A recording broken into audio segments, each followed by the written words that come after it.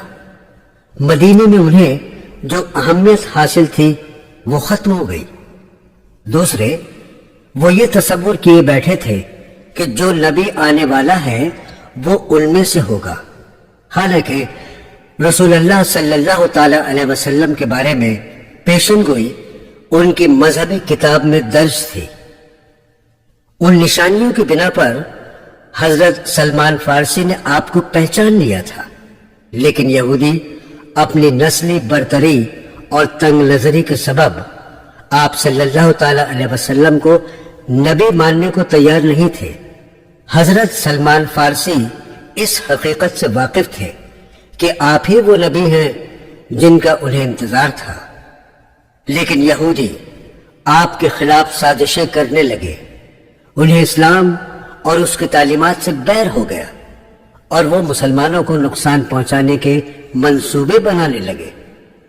انہوں نے خفیہ طور پر مکہ والوں سے ربط بڑھانا شروع کر دیا اور مدینہ کے ان لوگوں کو بھڑکانا شروع کر دیا جو یا تو اب تک مسلمان نہیں ہوئے تھے یا دکھاوے کے لیے مسلمان تو بن گئے تھے لیکن دل سے اپنے پرانے عقیدے کو ہی اچھا سمجھتے تھے۔ ایسے لوگوں کو منافق کہا جاتا ہے۔ یہ سب جانتے ہوئے بھی ہمارے نبی صلی اللہ تعالی علیہ وسلم مدینہ میں امن چاہتے تھے۔ ان کی خواہش تھی کہ مدینہ امن کا شہر بنے اور یہاں کسی بھی شخص کو چاہے اس کا عقیدہ کچھ بھی ہو کوئی تکلیف نہ پہنچے۔ جب کفار مکہ کو پتہ چلا کہ مسلمان مدینہ جا کر سکون کی زندگی بسر کر رہے ہیں اور وہاں اسلام تیزی سے پھیل رہا ہے تو وہ حسد کی آگ میں جلنے لگے۔ انہوں نے مسلمانوں کو نیست و نابود، تباہ و برباد کرنے کا فیصلہ کیا۔ انہیں پوری امید تھی اگر وہ مدینہ پر حملہ کر دیں تو وہاں کے منافقین اور یہودی ان کا ساتھ دیں گے اور وہ آسانی سے مسلمانوں کو ہرا کر اسلام کا نام اور اس کا نشان مٹا دیں گے۔ انہوں نے مدینے پر حملہ کرنے کی تیاریاں شروع کر دی۔ جنگ بدر رمضان کی 19 تاریخ 16 مارچ سن 624 عیسوی میں مکہ والے 1000 اونٹوں اور گھوڑوں پر سوار ہو کر مدینے کی جانب روانہ ہوئے۔ رسول اللہ کے چچا حضرت عباس رضی اللہ تعالی عنہ اور کئی ہمدرد مکہ میں موجود تھے۔ انہوں نے آپ کو ان کی تیاریوں کی اطلاع دی۔ آپ نے بھی دفاعی جنگ لڑنے کا فیصلہ کیا۔ آپ نے لڑنے کے قابل افراد کو جمع کیا تو 1000 افراد اور صرف 2 گھوڑے لڑائی کے لیے تیار تھے۔ ان میں بھی 700 منافقین نے عین لڑائی سے قبل میدان جنگ چھوڑ دیا کیونکہ ان کا سردار ابی بن خلف جو مدینہ کا بادشاہ بننے کا خواب دیکھ رہا تھا، رسول اللہ کے مدینے آنے کے سبب اس خواب کو شرمندہ تعبیر نہ کر سکا اور آپ سے دل ہی دل میں حسد کرنے لگا۔ اس نے اس موقع کو غنیمت سمجھا اور وقت پر رسول اللہ کے ساتھ دھوکہ کیا۔ اب میدان جنگ میں صرف 313 افراد بچے تھے۔ مدینہ سے 80 میل دور مسلمانوں اور کفار مکہ کے درمیان زبردست جنگ ہوئی۔ اس جنگ میں مسلمانوں نے کم سامانی کے باوجود بڑی بہادری سے مقابلہ کیا اور کفار کو شکست دی۔ ابو جہل اور کئی سردار جنگ میں مارے گئے۔ وہ 70 آدمیوں کی لاشیں میدان میں چھوڑ کر بھاگے۔ تقریباً اتنے ہی افراد گرفتار ہوئے۔ لڑائی میں 14 مسلمان بھی شہید ہوئے۔ اس جنگ کو اسلامی تاریخ میں خاص اہمیت حاصل ہے کیونکہ لڑائی نے یہ فیصلہ کر دیا کہ مسلمان کمزور نہیں ہیں اور وہ جذبہ ایمانی کے ساتھ بڑے سے بڑے دشمن سے مقابلہ کر سکتے ہیں۔ اس فتح کے بعد آپ نے ان یہودیوں کی خبر لی جو مسلمانوں کے خلاف اندرونی سازشوں میں شریک تھے۔ یہودیوں نے امن سمجھوتا کر لیا۔ مدینہ آنے کے بعد رمضان کے روزے فرض ہوئے اور مسلمانوں کو خانہ کعبہ کی سمت نماز ادا کرنے کا حکم ملا۔ جنگ احد۔ ہارے ہوئے کفار مکہ اپنے مقتولین کا بدلہ لینے کے لیے فیصلہ کن ہوئے۔ کفار نے اپنے تجارتی مال میں سے ایک حصہ اچھے سے اچھے ہتھیار اور گھوڑے خریدنے کے لیے دیا۔ مکہ والوں نے آس پاس کے مشرک قبیلوں سے معاہدے کر کے آدمیوں کو جمع کیا اور اگلے سال 625 عیسوی میں 10,000 افراد کی مضبوط فوج لے کر مدینے پر حملے کے لیے روانہ ہوئے۔ مدینے کے شمال میں احد پہاڑ کے قریب انہوں نے خیمے لگائے، اس لیے اس جنگ کو غزوہ احد کا نام دیا گیا۔ رسول اللہ صلی اللہ تعالی علیہ وسلم نے تیر اندازوں کے ایک دستے کو اس مقام پر تعینات کیا جہاں سے کفار مکہ پلٹ کر مسلمانوں پر حملہ کر سکتے تھے۔ آپ نے انہیں سخت ہدایت دی کہ اس مقام کو کسی حالت میں نہ چھوڑیں۔ اس بار مسلمان فوج کی تعداد 700 تھی۔ جنگ شروع ہوئی تو مسلمان اسی جذبے کے ساتھ لڑے اور تھوڑی دیر میں ہی دشمن کے پاؤں اکھڑتے محسوس ہوئے۔ مسلمان بڑی شدت سے کفار پر حملے کر رہے تھے۔ کفار پیچھے ہٹنے لگے۔ پہاڑی کے کنارے پر تعینات تیر اندازوں نے سمجھا کہ کفار کو شکست ہی ہونے والی ہے، کیوں نہ وہ بھی میدان میں جا کر انہیں نمٹائیں۔ ان کے افسر نے انہیں بہت سمجھایا کہ ہمیں اس مقام سے نہیں ہٹنے کا حکم دیا گیا ہے، تم اس مقام کو مت چھوڑو، لیکن جوش و خروش سے بھرے تیر اندازوں نے ان کی ایک نہ سنی۔ رسول اللہ کے حکم اور اپنے افسر کی بات نہ ماننے کا خمیازہ مسلمانوں کو بھگتنا پڑا۔ میدان جنگ سے بھاگتے کفار کے ایک فوجی افسر خالد بن ولید کی نظر اس خالی مقام پر پڑی۔ وہ اپنے گھوڑ سوار ساتھیوں کے ساتھ اس مقام پر پہنچ گئے۔ وہاں تھوڑے بہت تیر انداز بچے تھے، انہیں قتل کیا اور مسلمانوں پر پوری شدت کے ساتھ حملہ کر دیا۔ یہ حملہ دیکھ کر بھاگتے ہوئے بقیہ کفار بھی لوٹ آئے۔ اب مسلمان دو طرف سے گھر چکے تھے۔ کسی کی سمجھ میں نہیں آ رہا تھا کہ کیسے مقابلہ کریں۔ اس افراتفری میں کئی مسلمان شہید ہو گئے، یہاں تک کہ آپ کے چچا حضرت حمزہ کو وحش نام کے ایک غلام نے نیزہ مار کر شہید کر دیا۔ کفار کا حوصلہ اتنا بڑھ گیا کہ وہ رسول اللہ کے کیمپ تک پہنچ گئے اور ایک کافر نے آپ پر اتنا زوردار حملہ کیا کہ آپ کا لوہے کا ہیلمٹ چہرے میں گڑ گیا۔ آپ کے خون نکلنے لگا۔ آپ کی صاحبزادی حضرت فاطمہ کو پتہ لگا تو وہ پانی لے کر دوڑی۔ پہلے زخم کو پانی سے دھویا، تب بھی خون نہیں رکا تو کھجور کے پتوں سے بنی چٹائی جلا کر اس کی راکھ زخم میں بھر دی۔ مسلمانوں نے بڑی بہادری سے دفاعی جنگ لڑی اور کفار کا مسلمانوں کو خاک میں ملانے کا منصوبہ خواب ہی رہ گیا اور وہ میدان چھوڑ کر بھاگ گئے۔ جاتے جاتے مکہ کے سردار ابو سفیان نے اعلان کیا کہ اگلے سال ہم پھر مقابلے کے لیے آئیں گے۔ جنگ خندق۔ مکہ شریف واپس آ کر ابو سفیان نے اور بڑی جنگ لڑنے کی تیاری شروع کر دی۔ رسول اللہ صلی اللہ تعالی علیہ وسلم کو اس کی اطلاع ملی تو آپ نے اپنے ساتھیوں سے مشورہ طلب کیا۔ حضرت سلمان فارسی نے بتایا کہ جب ایران میں ہمیں کسی بڑے حملے کا خطرہ ہوتا ہے تو ہم شہر کے اطراف کھائی کھود کر اندر سے شہر کا دفاع کرتے ہیں۔ ان کی تجویز سب کو پسند آئی۔ شہر کے سامنے کھائی کھودی گئی۔ اس کام میں رسول اللہ برابر شریک رہے۔ آپ کبھی بھاری پتھروں کو کدال سے توڑتے تو کبھی مٹی بھر کر باہر پھینکتے۔ دن رات کھائی کھودی گئی۔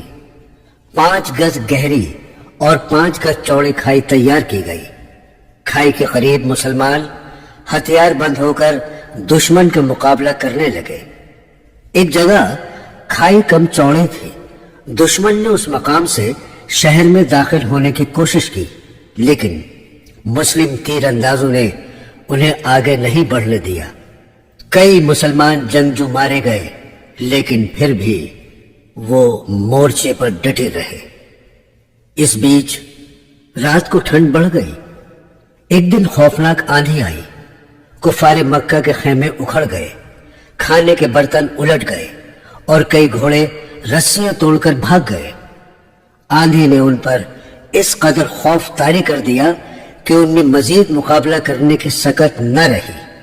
قریش نے اپنے تمام وسائل جمع کر کے مسلمانوں سے 3 جنگیں لڑی تھیں۔ ان کی ہر چال اور تدبیر ناکام ہو گئی تھی۔ آخر کار انہوں نے ناکام واپس لوٹنے میں ہی عافیت سمجھی۔ کفار مکہ کو واپس جاتا ہوا دیکھ کر رسول اللہ نے پیشن گوئی کی کہ آج کے بعد وہ مدینے پر حملہ نہیں کریں گے۔ سامعین، باقی تاریخ اسلام اگلے حصے میں سماعت فرمائیے۔